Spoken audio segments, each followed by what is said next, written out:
안녕하세요. 저는 올해 45살이 된 남자입니다. 저는 얼마 전 저희 아버지를 감옥으로 수감시켰어요.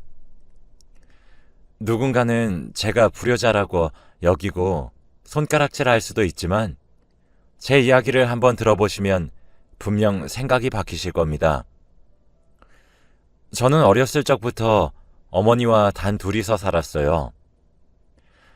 아버지는 술집 여자들과 바람이 났고 그걸로도 모자라 어머니와 저를 버리고 집을 나가셨죠. 그런데 항상 돈이 떨어지거나 갈 곳이 없으면 다시 집으로 돌아와서는 어머니에게 모진 말과 행동을 하면서 힘들게 했답니다. 당시 학생이었던 저는 그런 아버지 밑에서 자란 게 너무 창피했고 얼른 커서 어머니를 데리고 이사를 가는 게 목표였어요.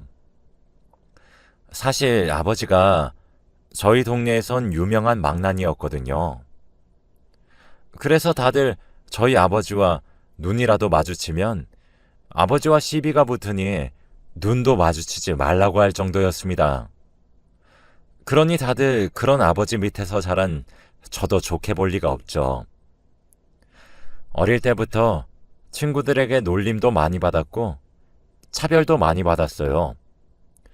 어쩔 때는 담임 선생님조차 학부모 상담 때 아버지를 데리고 오지 말라고 할 정도였으니까요. 사람들은 그런 남자랑 결혼한 어머니의 정신은 분명 이상할 거라고 단정지었기 때문에 어머니는 일자리도 구하기 힘들었고 혼자서 저를 키우기에는 벅차셨습니다. 아버지는 저와 어머니가 밖에서 자기 때문에 어떤 고생을 하고 있는지 알면서도 절대 고칠 생각이 없어 보였고 늘 술과 담배를 달고 사는 것으로 모자라 어머니를 못살게 굴고 돈을 달라고 하며 집안을 난장판으로 만들었어요. 그리고 지나가는 사람과 눈만 마주쳐도 시비를 걸기 일쑤라 경찰서도 자주 들락날락 거리셨습니다. 어머니가 아버지 때문에 고생을 정말 많이 했어요. 아버지가 달라는 돈 벌려고 악착같이 일하시고 생활비까지 감당하셨거든요. 지금 생각해도 정말 눈물이 앞을 가립니다. 아무튼 그런 힘든 어린 시절을 보냈어요. 그날도 여느 때와 다름없이 집에는 어머니와 저 둘뿐이었습니다. 아버지는 집을 한번 나가시면 적어도 한두 달은 들어오지 않으세요. 당연히 연락도 안 되니 뭐 하고 다니시는지도 모르죠. 그리고 역시나 한 달 반 정도 지났을 무렵 아버지가 술에 떡이 돼서 집으로 들어오셨습니다. 저는 아버지와 마주하기도 싫어서 들어오시자마자 방으로 도망쳤고 아버지는 술에 취해서 몸도 가누기 힘든데 집으로 들어오시자마자 어머니에게 돈 가져와 라고 했습니다. 솔직히 매번 이렇게 어머니를 자신의 지갑 취급을 하고 돈을 가져가는 게 너무 당연하다는 듯이 생각하는 아버지가 너무 밉고 화가 났어요. 어릴 때는 저에게 아버지라는 존재는 너무 두렵고 무서운 존재였지만 저도 이제 성인이 다 되어가니 아버지가 너무 한심스럽고 별거 아닌 존재처럼 느껴지더라고요. 아버지가 돈 가져오라고 했을 때 어머니는 돈 없어요. 그만 달라고 해요. 라고 했고 아버지는 어머니의 말에 화가 잔뜩 나서 어머니께 폭력을 행사하셨습니다. 어디서 감히 하늘 같은 서방이 달라고 하는데 반항을 해? 당장 돈 가져와! 진짜 없다니까요. 정말 없어요. 저번 달에 남은 돈 싹싹 다 가져갔으면서 알잖아요. 저랑 아들은 뭐 먹고 살아요? 어머니는 이렇게까지 말한 적이 없었는데 정말로 돈이 없으셨는지 아버지에게 무릎을 꿇고 눈물을 흘리시면서 두 손을 싹싹 빌더라고요. 그러니 아버지는 집에 있는 살림살이 다 팔아서라도 돈 마련해 오라며 소리를 질렀습니다. 저는 그 말을 듣고 방문을 열고 뛰쳐나가서 어머니의 머리채를 잡고 있는 아버지의 손을 뗐습니다. 그러고는 아버지를 밀치고 집에서 쫓아내려고 했지만 순순히 물러나지 않으셨고, 어디서 하늘 같은 아빠를 밀쳐? 네가 엄마랑 사니까 버르장머리가 없어졌네. 당신 도대체 자식 교육을 어떻게 한 거야? 라고 하며 다시 엄마 탓을 했죠. 엄마는 혼자 주저앉아 울고 계셨고, 저는 그 모습을 보니 마음이 타들어가는 것만 같았습니다. 아버지, 나가세요, 당장. 그리고 다시는 저희 집에 오지 마세요. 그럼 신고합니다.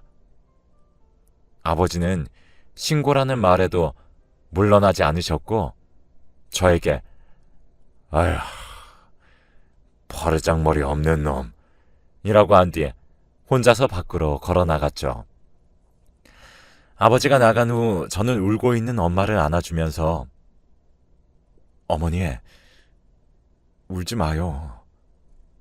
라고 했고, 어머니도 저를 안아주시면서 같이 눈물을 훔쳤네요. 그리고 얼마 후 평소처럼 저는 학교를 마치고 집으로 갔는데 집이 난장판이더라고요.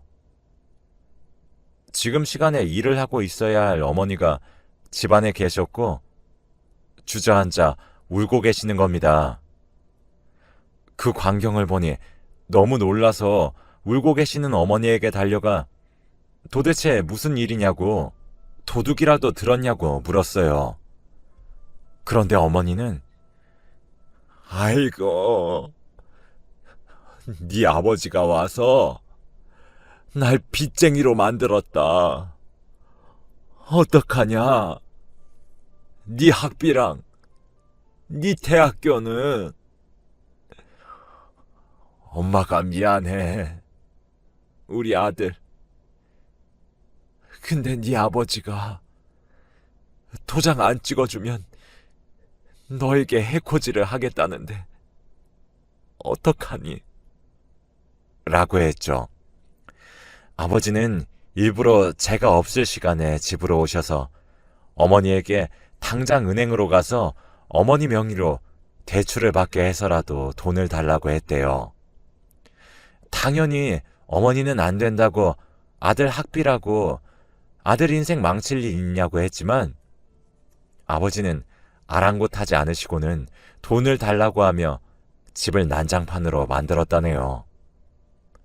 그래도 어머니가 마음을 돌리시지 않자 아들을 외부와 완전히 단절된 외딴 절에 보내버리겠다고 으름장을 놨다고 해요. 그 말을 들으니까 정말 아버지가 제 친아버지가 아닌 것 같더라고요. 어떻게 자신의 돈을 벌기 위해서 자식을 그런 곳에 보낼 생각을 하나요? 그 이야기를 듣고 집안 꼴을 보니까 너무 화가 치밀어 올랐고, 사람 목숨을 너무 쉽게 생각하는 아버지를 아버지라고 부르고 싶지도 않더라고요. 저는 어머니에게 당장 아버지와 이혼을 하라고 했지만 어머니는 그럴 수 없대요. 이미 수백 번이나 이혼을 요구했지만 아버지가 거절을 했던 거죠. 그때 고등학생이었던 저는 이런 사회가 너무 싫었고 왜 어머니 같은 사람만 피해를 봐야 하는지 도무지 이해가 되지 않았습니다. 그리고 한 달이 지났어요. 분명 이맘쯤이면 아버지가 와서 또 집에 행패를 부린 뒤에 돈을 뜯어가야 하는데 한두 달이 지나도 오시지 않더라고요. 어머니와 저는 드디어 해방된 거냐며 좋다고 했고 아버지를 점차 잊어가고 있었습니다. 아버지가 오시지 않으니 어머니와 같이 서로의 이야기를 나눌 시간도 늘어났고 모자 사이가 깊어졌습니다. 그런데 어느 날 충격적인 것을 보았는데 바로 어머니의 손목에 남겨진 아버지의 손자국이었습니다. 그걸 보니까 아버지가 어머니에게 정말 씻을 수 없는 상처를 남겨주셨다는 생각이 들어서 아버지가 이대로 영영 저희 곁에 오지 않으셨으면 했습니다. 저는 성인이 되었고 공부를 하고 싶어서 대학교를 가고 싶었지만 학비도 너무 비쌌고 저는 돈이 급했기에 바로 공장에 취업했어요. 그렇게 드디어 그 지옥 같은 삶에서 해방이 되었다고 생각하고 몇 년이 흘렀습니다. 그런데 몇 년 후 아버지가 찾아오셨어요. 아버지의 얼굴은 몇 년 전과 되게 달랐는데 얼굴에는 안색이 좋지 않아 보였고 몸도 야위고 힘이 없어 보이더라고요. 그리고 술도 먹지 않고 담배도 피지 않으셨습니다. 어느 날 자연스럽게 저희 집 문을 열고 아버지가 오셨고 몇 년 만에 본 아버지의 모습을 본 후에 어머니와 저는 얼어버렸습니다. 그런데 아버지가 하는 말은 충격적이었습니다. 미녀가 네 아비가 간암이란다. 간이식 좀 해다오. 라고 하더군요. 매일같이 밥 대신 술과 담배를 지니고 살던 아버지가 간암에 걸리셨다고 하더군요. 그런데 안색을 보니 정말 아파 보였고 예전처럼 어머니의 머리채를 잡고 막말을 내뱉는 사람의 모습이 없으니 신기했습니다. 그리고 약간 마음이 아파오기도 했지요. 그런데 왜 제가 간이식을 해야 하나요? 솔직히 어렸을 때부터 아버지 때문에 놀림도 많이 받고 차별도 많이 받아서 졸업도 겨우 했고 그리고 무엇보다 어머니에게 씻을 수 없는 상처를 주었고요. 도대체 왜 제가 간이식을 해주어야 하죠? 저는 그래서 아버지의 부탁을 단숨에 거절했습니다. 아버지는 제 대답을 듣고 굉장히 놀라하셨는데 아마 제가 자식이니까 간이식을 당연히 해줄 줄 알았나 봅니다. 저는 절대 안 해줄 거니 다신 찾아오지 말라고 차갑게 아버지를 밖으로 보내려고 했는데 그때 아버지가 신발장에 있던 꽃병을 던지시는 겁니다. 바닥으로 던지셔서 다행히 맞지는 않았는데 그래도 유리 파편 때문에 발바닥에 유리가 몇 조각 박혔죠. 저는 아파하면서 피를 철철 흘리고 있었는데 아버지는 이놈의 자식, 아버지가 간암에 걸려서 간이식 좀 해달라는데 그게 그렇게 싫어? 어떻게 아버지한테 그것도 못 해주냐? 라고 하더라고요. 그러고는 신발장 위에 있던 어머니와 제가 단둘이 찍은 사진이 들어간 액자를 집으시더니 저에게 던지시려고 했고 저는 발에 박힌 유리 조각 때문에 아무것도 할 수 없는 상황이었습니다. 아버지가 액자를 던지시려고 했던 그때 어머니가 저를 감싸 안으셨고 어머니가 저 대신 아버지가 던진 액자를 맞으셨어요. 어머니 등에 액자가 맞았고 뾰족한 부분이 등에 긁혀서 상처가 심해 보였죠. 어머니는 소리를 지르시면서 아파하셨고 아버지도 그건 생각 못하셨는지 당황하시면서 집을 나가셨습니다. 저는 아버지를 잡을 수 없었고 당장 119에 신고해서 어머니를 병원으로 모시고 가야 된다는 생각밖에 없었어요. 그렇게 병원으로 가서 저와 어머니는 치료를 받았습니다. 다행히도 조금만 더 상처가 깊었으면 큰일이 날 뻔했다고 하더라고요. 저는 그럴수록 아버지가 더 용서가 되지 않았고 솔직히 아버지가 간암에 걸려 죽든 말든 상관이 없었죠. 도대체 왜 이렇게 저희를 못살게 구는 걸까요? 어머니도 치료 내내 우시면서 자기 팔자를 탓했고 저에게 나아서 미안하다고 말씀하셨습니다. 우리 아들, 엄마가 미안해. 엄마가 세상에 우리 아들을 낳아서 아들이 못된 것만 보고 사네. 미안해. 엄마가 이렇게 울면서 말을 하니까 저도 눈물이 났고 아버지에 대한 복수심이 불타올랐어요. 그리고 저는 밤새 곰곰이 생각해서 아버지 같은 사람을 어떻게 혼내줄지 고민했습니다. 도대체 아버지가 죗값을 달게 받으려면 어떻게 해야 할까 생각하던 와중에 검사라는 직업이 떠오르더라고요. 법정에 서서 피고인에게 징역을 선고해 줄 수 있잖아요. 저는 그때부터 아버지 같은 사람을 혼내주기 위해 검사가 되기로 결정했습니다. 제가 검사가 된다고 하니 어머니는 당황해 하시면서 돈이나 벌라고 했지만 포기하지 않았어요.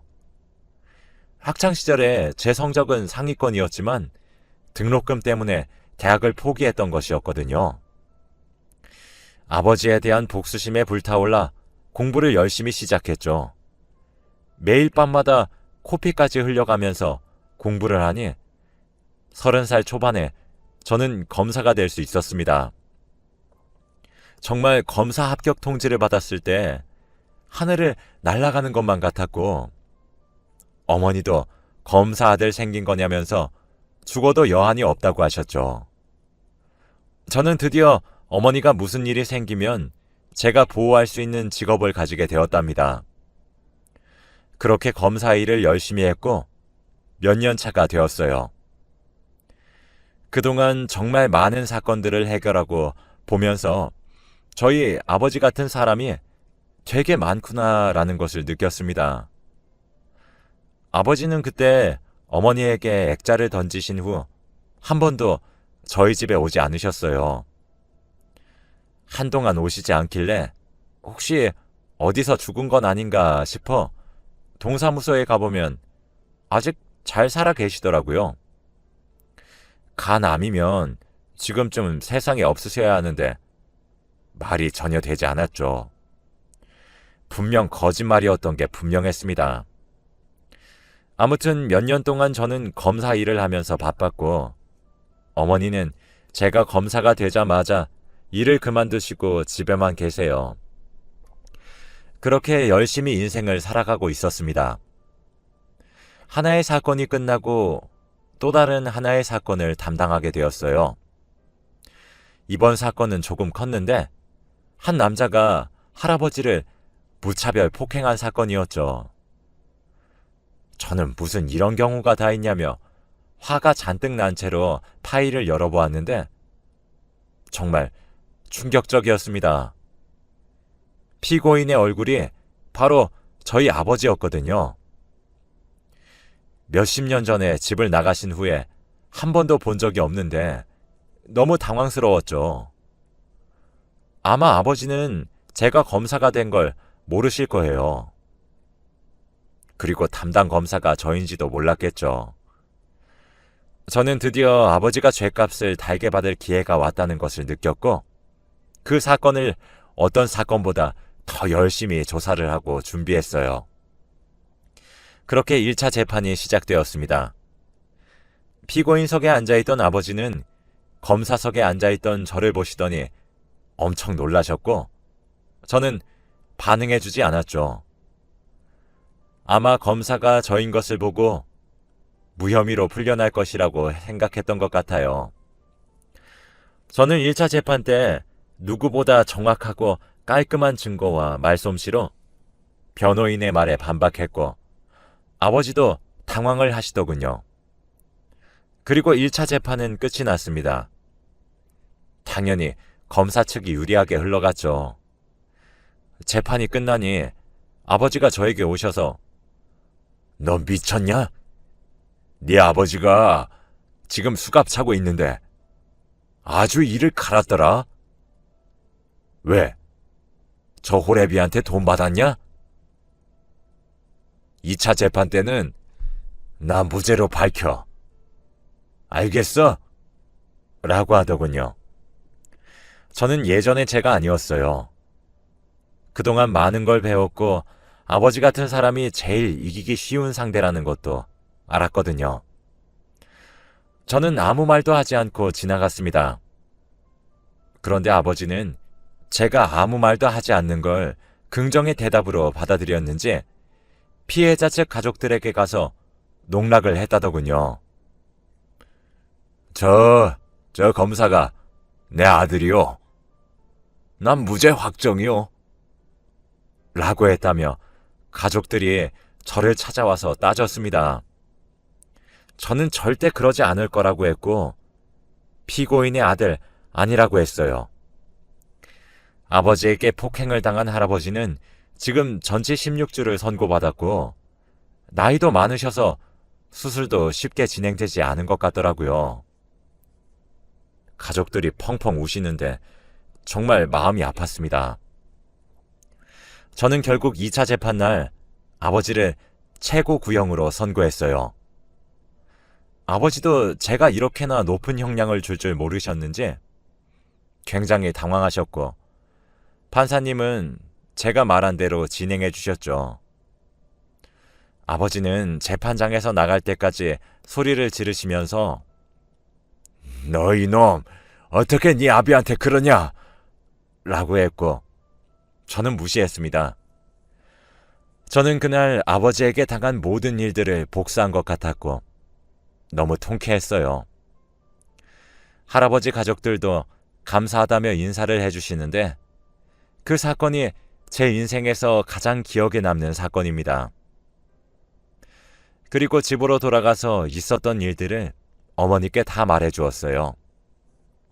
어머니는 오랜만에 들은 아버지의 소식에 놀라셨고 혹시나 아버지에 대해 최고 구형을 선고한 게 화를 내실까봐 겁났는데 다행히 어머니는 잘했다고 칭찬해 주셨습니다. 그렇게 저와 어머니를 괴롭히시던 아버지는 죗값을 달게 받으시러 감옥으로 들어가셨고 저와 어머니는 진정으로 해방되었습니다. 당연히 어머니와 아버지는 진작에 이혼을 하셨고 저희에게 접근하지 못하게 하는 신청도 했어요. 어머니는 이제서야 자유를 만끽하시고 새 삶을 살고 계십니다. 매일같이 쉬는 게 적응이 안 된다고 하시면서 일을 해야 할 것 같다고 하지만 전 절대 일하지 말라고 합니다. 항상 아버지가 없으시면 언제 또 나타나실지 두려워하셨는데 지금은 그런 게 전혀 없으세요. 이제 어머니가 행복하셨으면 좋겠습니다. 마음의 상처도 조금씩 치유하고 있는 중이에요. 여러분들도 제 이야기를 들으시고 혹시나 제가 불효자라고 생각하시는지 궁금합니다. 제 이야기는 여기까지예요. 들어주셔서